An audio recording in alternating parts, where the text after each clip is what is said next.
Hello and welcome to the Brass Band Podcast. I'm Sarah Baumann. And I'm Kenny Crookston.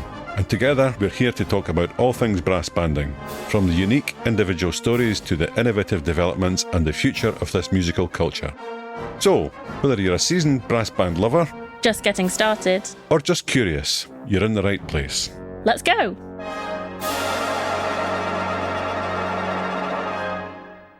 Hello everybody, it's the last episode of Series 2 of the Brass Band Podcast and I've got a guest host today.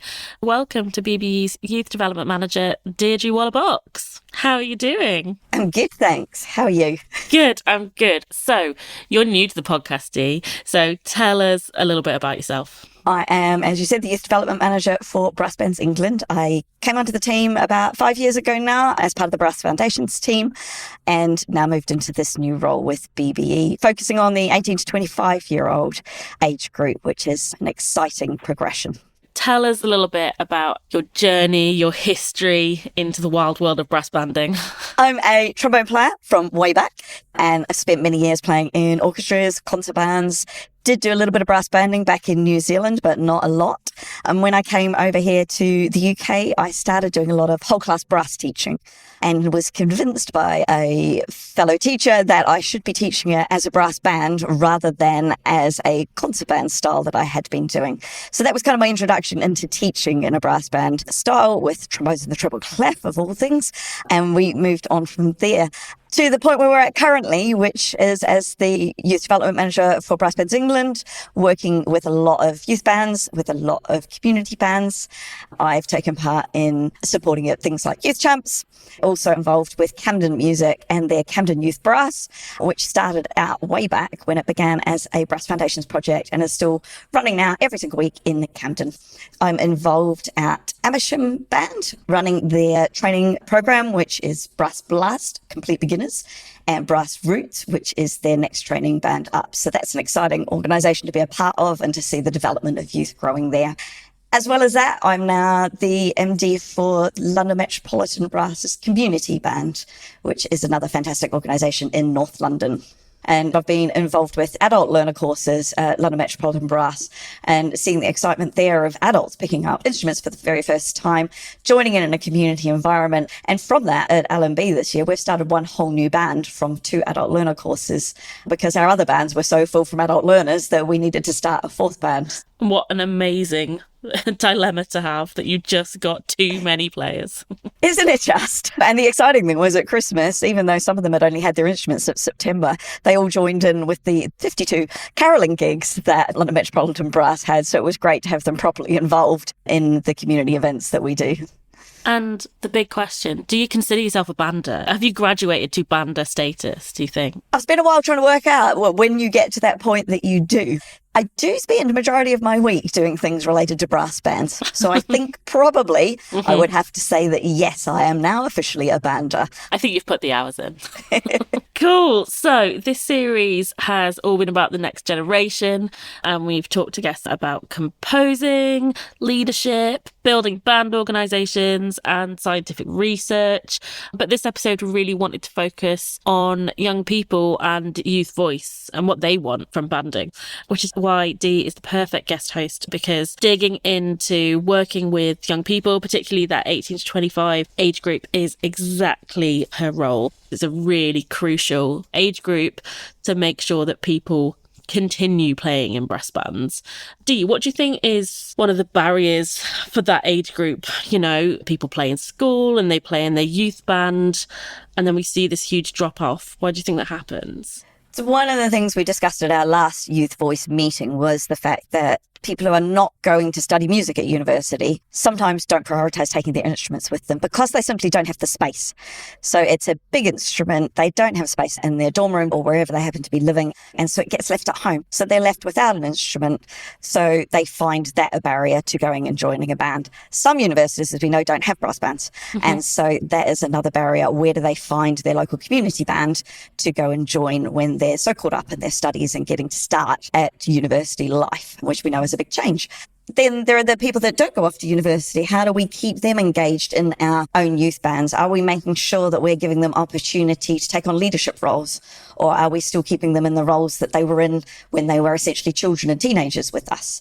So a few barriers, but none of them are insurmountable with a bit of work from those involved. And you mentioned the Youth Voice Working Group. That's a newish initiative that we've started in the last year, which is a pretty fluid group of kind of 18 to 25-year-olds who we connect with to make sure that we're hearing that point of view. So we talk to them about youth-specific projects, but we also just want their general feedback about the brass band world as well. You had a meeting recently, Dee. What was one of your main takeaways? I think one of the main takeaways is that they want to be involved. They have brilliant ideas, but they want to be an integral part from the beginning of any process, any project, anything they're involved in, not as an add-on, oh, it would be nice to have some youth involved, but actually, you're an important part of this. We need you involved from the start. And I think that's something we saw when we did our conference and we had youth interns in that, and they were involved right from the very beginning. They weren't just brought in after we'd organised it to help us run it. Yeah. And I think that comes across as a really important thing. They want to feel like their voice is heard right from the beginning and that they're a part of starting something. We had some really interesting feedback from the interns and from the working group as well in the run-up to conference. Just some really basic stuff that we wouldn't have thought about. And we had a lot of feedback that actually there's a lot of assumptions that your attendees have been to a conference before and know what happens at it. There was a lot of just, okay, step back a little bit and go back to basics, which was so helpful, particularly for a team that's 4th or 5th year of running that event. You can get a bit in autopilot and you go, well, yeah, no, this is what happens. This is what happens every year. And to have people come in and go, wait, but why? It's really helpful. Which is the same thing that I've said about even joining a brass band, isn't it? Yeah. We all know what it is because we're involved with it, but new people coming in don't always, do they? So it takes that fresh approach to it. 100%. I think what's been so interesting, it's the first time we've had internships and it's something I've wanted to do for a really long time. We've had really great support from National Lottery Heritage Fund and from Youth Music to run our first lot of internships this year. I think we make a lot of assumptions about that age group, that they're like super tech savvy or to just be able to do social media, stuff like that. And I think some of the stuff that was really interesting to me was just around how much a lot of them had to learn around just normal office working. I know that seems really obvious, but like email communications isn't something that they do that much because they're used to different formats. So there were lots of different hurdles and learning curves that we had as a team, not necessarily them, that made us really reflect. And it's only going to help us when we start taking more of that age group into the workforce. And bands taking them as committee members and volunteers, that actually the way they work and what they're used to is really different, really, really different. It was a big leap. And that's one of the reasons why we've moved that Youth Voice working group into a WhatsApp community so that hopefully it's easier for them to access rather than via an email chain. Yeah, exactly. I think just having that flexibility to meet people where they're at. And I think that can be really challenging sometimes about a setup like a brass band or a brass band committee. You're potentially serving or trying to serve a really big demographic there. You've got older people and younger people that you want to support and working people in their midlife. Trying to meet all of them where they're at is really, really challenging. So you've just got to make sure that everyone's being heard, I guess, as best you can. And valued for what that opinion is and their ideas and running with them. Yeah, and not making too many assumptions as well. What I hear a lot is, oh yeah, we want someone young on our committee because none of us know how to use Instagram. I hear that a lot. And that's the reason for it. And it's like, well, maybe you might get someone who really wants to do that. But we have young trustees under the age of 30, Hannah and Ruben. They're absolutely amazing. They get well into the meaty stuff. They're not there doing the surface level work at all because they want to be involved in everything. And it can be a bit of a disservice to young people, I think, just to go, oh, this thing over here, that's probably fine for them, without asking. Definitely. And something we noticed too, isn't it, with, Hannah and Ruben in particular, they ask us the challenging questions that make us stop and go, oh, hang on, why are we doing that? Absolutely. It's been so brilliant to have that. It's been eye-opening for a lot of the trustees and for us as a staff team, but they give so much. And I'm sure there are lots of band rooms and committees that would really, really benefit from opening it up to say, actually, you're here on an even table, we'll support you. Don't underestimate just how valuable and broad what they're going to offer is going to be, because it's been amazing for us as an organisation. So next, we're going to hear from a couple of members of our Youth Voice working group. Let's hear what they've got to say. Hello, Daniel Hutchins and Ilya Ruchiev, two very, very banding passionate young people who Dee and I have experienced and interacted with a little bit over the last little while. So first of all, we'd just like to hear a little bit about you both and about your journey in banding. Daniel, let's start with you. Hello, I'm Daniel. I am a second-year composition student at the Royal College of Music. I currently play for the GUS band on cornet, but I've had a very diverse upbringing in the brass band world. I started in a youth band, a training band, and then I moved up into adult banding and then eventually into the GUS band, which I'm very proud to be a part of. And Ilya, tell us about your journey into brass banding. Yeah, so unlike Daniel, just never knew about brass banding before I'd started. So I'd walked into the band room at Warwick Uni, where I study, and I asked, can I learn the saxophone? And that's how my brass band journey started. So I picked up the euphonium and moved to tuba. The university is fortunate enough to have many instruments gathered, purchased by members of the society a long time ago. And because of that, the beginners band has been quite successful. That's where I started playing. I was handed the euphonium, quite a nice one actually. And that's how I fell in love with it initially. And I've been playing for the Warwick band for 3 years now. And just this year, I've joined City of Coventry Brass Band on B-flat tuba. And yeah, that's where I'm at. So a little way from the saxophone you went along to learn in the first place. Yeah. Everyone gets converted eventually. And speaking of that, Ilya, you touched there on university bands. Do you want to tell us about your experience just recently with your UniBrass contest? So I'd unknowingly been nominated by some of my exec community at the university for the Spirit of UniBrass award. So yeah, I'm very grateful for them for nominating me. I'd run in the elections and been elected one of the beginners coordinators. I think anyone who has the opportunity should try to do it because it's a really rewarding experience. It's really a way to develop new players, bring new players into the scene. One of the best things about it is just seeing how much people can improve in such a short time and how happy just everyone is in the end when they get better and, they see themselves succeeding. Without those people who've supported me in the past, I wouldn't have been this passionate to keep running the band. Everyone who's contributed to this, I share my award with them. I think so often the kind of university conversation is about how we get people to continue playing into university and how we bridge that gap. But I think Warwick is such an amazing example of how you can bring people in while they're there. And lots of universities do this, but Warwick is such a specific example and such an amazing setup that's there that it's really, really opened the doors so widely for anyone to come and play and do it really brilliantly. So yeah, such an inspiration. Daniel, we've worked together for a little while because you were BBE's very first intern, which is very, very exciting.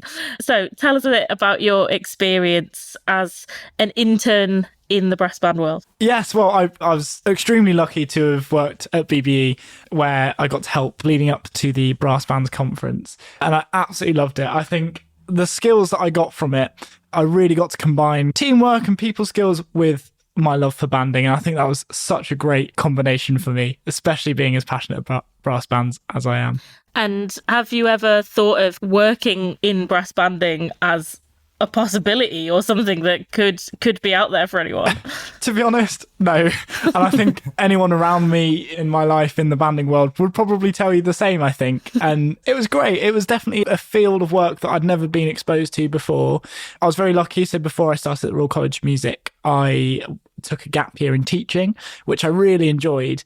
But of course, teaching isn't the only option out there. In fact, there's so many. But delving into the arts administration side of things was very exciting for me, actually, and quite rewarding. And I didn't expect that. I think when you work on something as big as a conference full of people who also love banding, you really you get to the other end and you really feel the reward and the passion that you put into what you worked on. We've got our Youth Voice working group, which you're both a part of at Brass Bands England. How important is it to you that we have this Youth Voice working group, and why is it an important thing? Yeah, I think this youth working group is really important. And I think it's really important that we articulate as the youth what needs to change and what we think will make younger people enjoy it so that we can see the growth of brass banding. Big question to both of you. What do you think needs to change?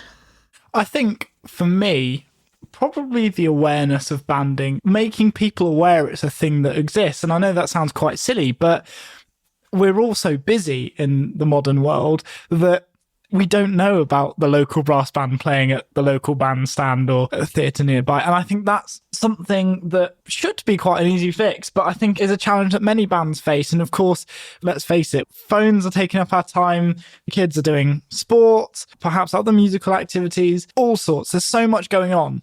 And I think trying to find a way to make brass bands that exciting, appealing thing to young children is just a question of how do we do that? Cool. So yeah, breaking through the noise of a busy world to make sure that people know that we're here.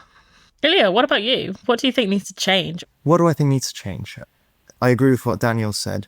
I think in order to get more young people involved, we need to show them why brass banding would be fun. I think with a lot of contests and these kinds of things, people could get put off from it. Just fun music, enjoying your local band performance, supporting local communities. What we could do is integrate younger people into our communities, find ways to do that better, maybe more connections between university bands and local bands, or youth bands and local bands.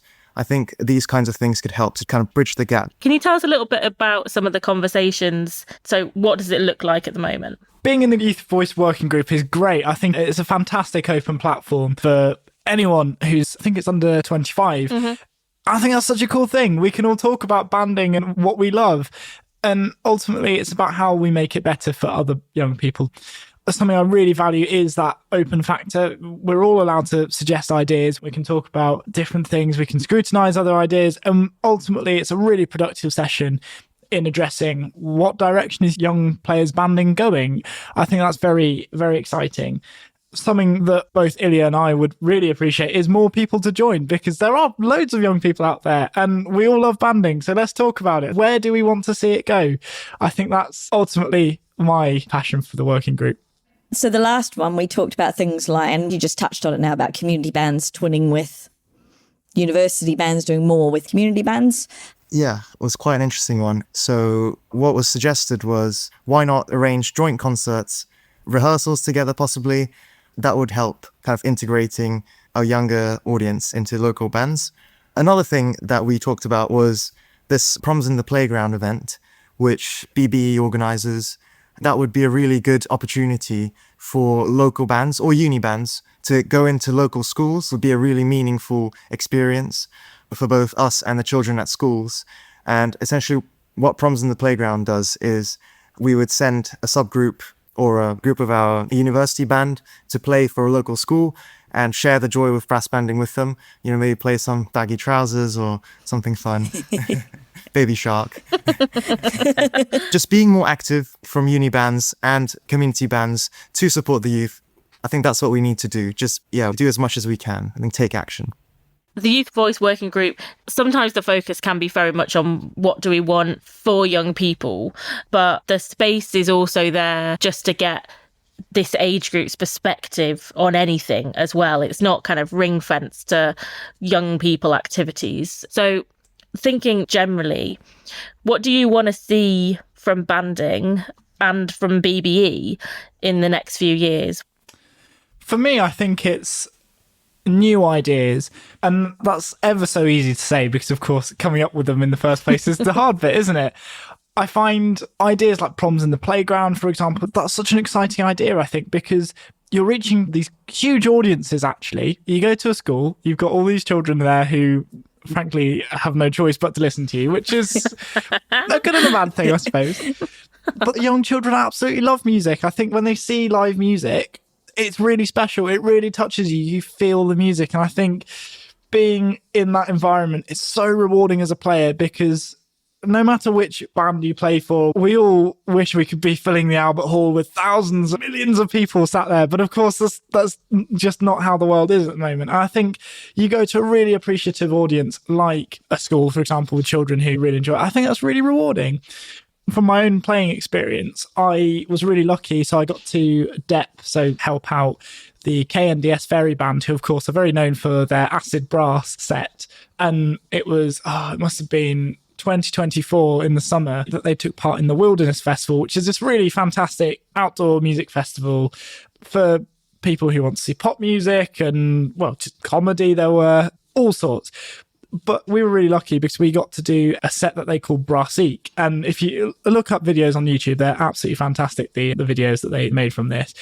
It was a regular music festival crowd, and we were just playing lots of disco numbers. We had phenomenal singers. We had roller skaters on the stage. It was awesome. One of the most exciting things I've ever done.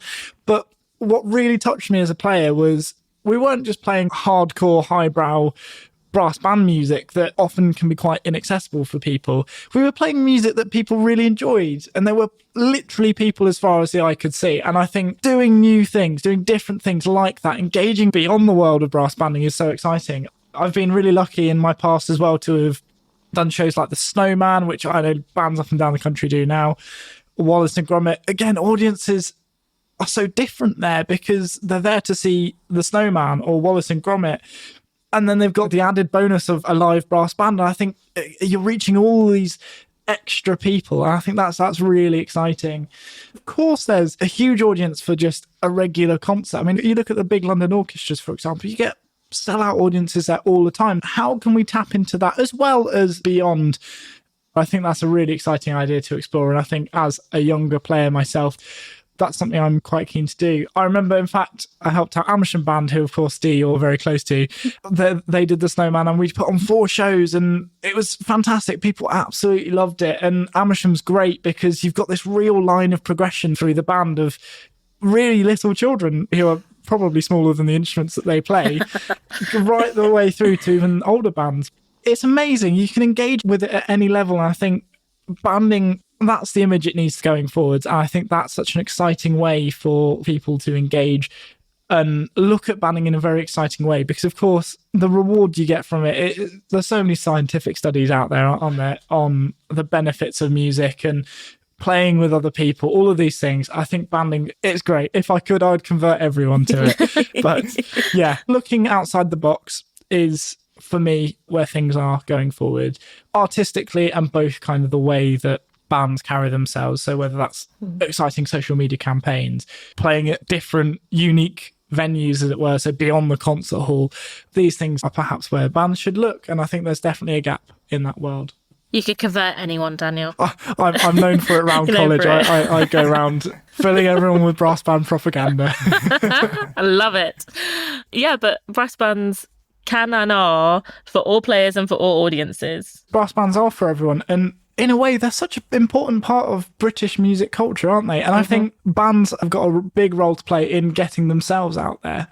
Also, I'm in a really privileged position as a composer to see the other side of the curtain about composition. I think being a composer, and I know lots of my friends and colleagues feel the same, composers seem like these big mythical creatures that live on clouds and write music, but they're really not. I mean, just look at the amount of brass band composers that are alive today. It's really special. So don't just play an instrument, write music as well, get involved. It's us as younger players, younger musicians, younger people, we can change and we can shape the way that our music making goes. We're all creative. I can also strongly encourage exploring that. Ilya, anything else you'd like to add to Daniel's campaign? Yeah, so what do I want to see from brass banding? So one of the problems that a lot of youth bands or training bands face is lack of instruments. So I think one thing that we could think about doing is look for bands who maybe have spare instruments and figure out if some of those could be used, handed out, or loaned to these local training or youth bands. That is, I think, one of the barriers that fortunately our university doesn't have. I think as a brass player, have a think of how might I support my local youth brass activities? Could we do something like proms in the playground? I know bands are busy, people are busy, but if people are wanting to keep the spirit of brass banding alive, we need to just think a bit more about the youth bands. If we can do that just a bit, I think that could make a huge impact. That's a very interesting point, and I find from my experience as well, once again, many congratulations for your award at UniBrass, Ilya. I think that's such an exciting thing. The Royal College of Music doesn't have a university level brass band, and they're not the only university in London that don't. And in fact, no universities this year from London, which ironically is the biggest city with the most universities. It is odd to me that no universities went this year. The only university that went the year before, who I was really lucky to have played with, King's College London Brass Band, they just didn't really have the personnel this year, which again is very odd to me because there will be people in London who play instruments. So how do we get people together? That's a really important question we should ask. Absolutely, though, I agree with the instrument problem because, of course, we can get people into banding, but we can't if we haven't got instruments to provide them with, especially at university. I mean, being in university in London, money is quite tight for a lot of people, so people won't have spare change to go out and buy an instrument. So that's a really important thing. But yeah, if anyone fancies starting a brass band in London, just let me know. Thanks. I know Dee and I, on projects that we've worked on, we know the generosity of bands and other partners. There's always someone that will donate something. Dee, if anyone wants to join the Youth Voice Working Group, what should they do? They should send us an email at BBE. They can send it to me, Deirdre, at bbe.org.uk, or just keep an eye on our socials because very soon we will be putting up the advertising for our next Youth Voice meeting. Everything gets done via WhatsApp, so join our WhatsApp group that you'll see the advertising for. Loads of you will already know Daniel and Ilya. Get in touch with them and they'll tell you how you can get involved with our group as well. Thank you so much, Daniel Hutchins and Ilya Ruchiev. It's been amazing to talk to you. I'm sure that we'll hear your voices again very, very soon, either on our platforms or others, because I have no doubt that you'll both be very, very, very involved in banding and change making in banding for many, many years to come. So thank you so much for your time. It's so exciting to speak to you always. Yeah, thank you, Sarah D. Thank you so much, Sarah and Dee. It's been a pleasure.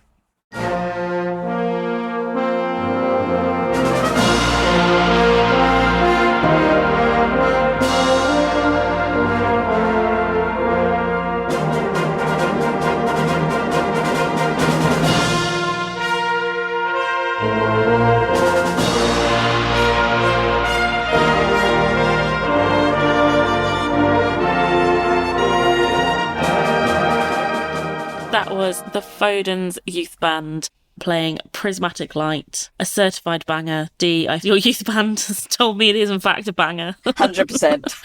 100%. It's such a great piece, and it's one that we hear so often at the Youth Champs because it's just reliable and feel good, and it's really fun to play. So yeah, it's one that we just love listening to. I love listening to it. It makes me feel good every time I hear it. We've talked a little bit about our youth voice work and our interns, but we've got some exciting stuff that we've been working on as a team as well. Our Brass Foundations programme has been our education programme for the last 5 years. Dee was one of the members of the team that started with us just over 5 years ago, unbelievably, in the midst of COVID.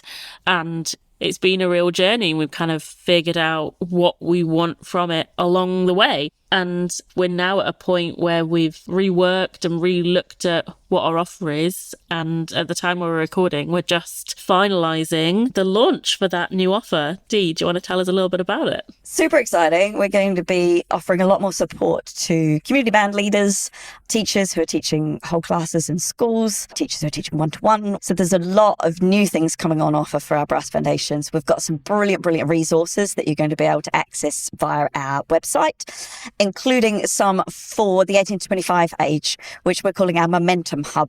So within that, we're going to have resources on things such as how to get started as being a self-employed musician, which is something that I found speaking to our next generation, it's quite daunting to know where to start. So that's one of the big resources that we're going to be launching. Well, by the time this podcast comes out, it will be all there ready for you.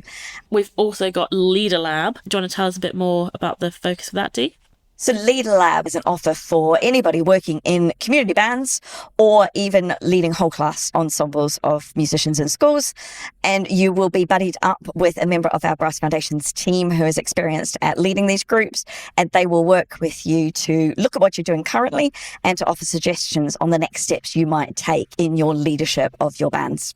You know, I've found in all my years of teaching, I've taught a lot of in-school primary curriculum things. So often we work completely on our own and we're just never sure, am I doing the best thing I can do for the young people I'm working with, or is there something better? And to have someone watch you and go, actually, this bit and this bit and this bit are absolutely brilliant, keep doing it, just reassures you as a leader that you are on the right track and that your young people are definitely benefiting from the things that you're doing in your band room. So yeah, loads and loads of exciting things coming out, including something that I'm super excited about, the coaching and mentoring that we're going to be offering, both for people working with under 18s and those who are 18 to 25 and getting started as self-employed or wanting just to support their self-employed business as well.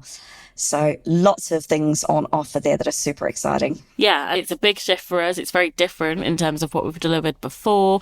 The pilot year of the Future Leaders programme was really impactful for the team. And the first time we delivered an accredited course, which had its own challenges. The first time we'd done an education programme that we tracked and worked with the same people across the course of a year and could really visibly see their progress from when we saw them in September to when we saw them in April. There was a lot of pride from us when they completed their course and see that all the way through, to think about where they started to where they got to. And I think that really instilled in us that real confidence that actually where our focus should be is on the people who are in the band room, in their communities, usually volunteers, doing it day to day, and making sure they're as well supported as possible because they're doing amazing work. You were one of the mentors on the programme, Dee. What were some of your favourite moments? Oh, favourite moments. Definitely visiting mentees in their band rooms was brilliant to see them in action and to see them implementing some of the new things they'd learnt. And as always, when I walk into someone's band room, there's always an idea that I take away that I then implement in my own. So it's one of those, we all learn, don't we? That was definitely a highlight. Just seeing the confidence from people joining in the activities from the first session, which is always hard when you don't know the other participants in the room and how experienced they are. So finding your way doing that from that first weekend to the last weekend where everyone was just jumping on in and happy to get involved and give things a go. So yeah, it was a brilliant course. I'm really excited that we're going to be launching it again for September and seeing who the new cohort, new intake is. We've worked on the resources, so there's new resources for that. There's new approaches, which is exciting as well. Yeah, it's going to be a great year for future leaders. Absolutely. So if you want to find out more about the new updated Brass Foundations offer, just head to the BBE website. It's bbe.org.uk, and you can find more information about Momentum Hub. That's our resources and coaching for 18 to 25-year-olds. Leader Lab, that's coaching for youth band leaders. Enable Resources, which is just a load of stuff for anyone working in a band room, and our Future Leaders programme, which is our year-long accredited course in partnership with RSL. There's a big offer there for everyone. Have a look and see what works for you. Saying that we've got all these new resources and relaunching of things, but there's been another new development as well. Tell us about that, Sarah. So, yeah, I think the last time we talked about my playing, I'd probably just stepped into the band room. But we've progressed a little bit. I played a tune the other night at band and I could play all of the notes in the tune. That was quite big, actually. Did you have to move your valves for that, Sarah? Yes, I did. I did. But I do have my Brass Foundations fingering chart next to me all times, obviously. It's very handy. Yeah, it's been really great. Going to band tonight. I had a little gap over Christmas, but it's been wonderful. And it's just a wonderful environment to be in. And, you know, all credit to Audrey Brown at Shepherd Group Brass Band, who is just so wonderful. And just to see her skill and her support and the way that she brings people along every week is just amazing. But, you know, I think I said to you a couple of months ago, in periods where there's a lot going on and it's stressful, I really need to go because I could do with clearing my head. And I was like, yeah, okay. I'm now doing what I tell people all the time. It has really good impact on you. I know that I'm going and I'm going to be there focused on just that for an hour. And that does good things to your head. So that's been really great. I'm not going to be a superstar player any day soon, but that's fine. That wasn't what I was aiming for. about being part of the community, isn't it? Yeah, exactly. And it is a really lovely community. I find it so wonderful and unique to sit in that room. Every couple of weeks, there'll be a new face coming in, and they might be a 9-year-old or they might be a 60-year-old, but they kind of just slot in and we go along with it. And that training band is just everything that we talk about being unique and amazing about brass banding. And it's been a joy to just be in the midst of it. And hopefully I can play something acceptable soon. Thank you so much for joining me, Dee, today. You've been a joyous guest host. Series 3 of the Brass Band podcast will be coming later in 2026. But if you can't wait till then, listen back to some of our previous episodes, like our interview with Dr. Anita Collins from this series, or you can head right back to Series 1 to listen all about the history of brass bands and our journey through the Brass Bands archive. This series of the Brass Band podcast is brought to you by Brass Bands England. Thank you to Arts Council England, National Lottery Heritage Fund and Youth Music for their support. Thanks also to World of Brass for the beautiful music they have provided. To listen to all of the music from this episode and so much more, head to wobplay.com. That's wobplay.com. To find out more about this series and the wider work of Brass Bands England, head over to our website at bbe.org.uk and follow us on social media. If you enjoyed the podcast, please leave us a 5-star review. Make sure you subscribe to avoid missing any of our upcoming episodes and share your favourite moments on social media using the hashtag BrassBandPodcast. Thanks for listening and stay tuned.